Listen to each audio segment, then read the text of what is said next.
মাছ ধরার নেশা যার আছে সে ছাড়া বুঝবে না এর আনন্দ কতটুকু। আমরা দেখতে থাকি উনি কি মাছ ধরে।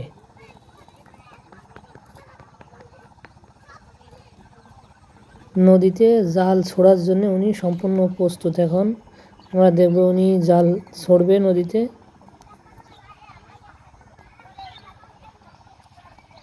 দেখা যাক জালে কি মাছ ওঠে, অপেক্ষায় রইলাম আমরা।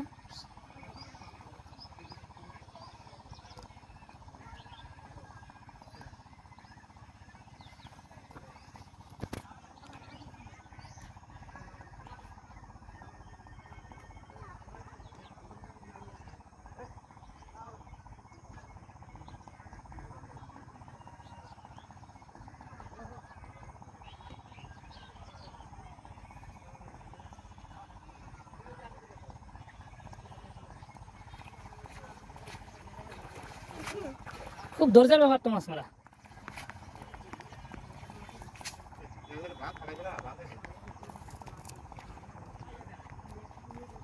উনি বলতেছে প্রায় 1 ঘন্টার উপর হলো মাছ ধরতেছে। দেখেন কতগুলো মাছ পাইছে, তারপরে উনি চেষ্টা করতেছে মাছ ধরার জন্য। আসলে মাছ মারার নেশাই আলাদা, যারা না ধরছে তারা বুঝবে না।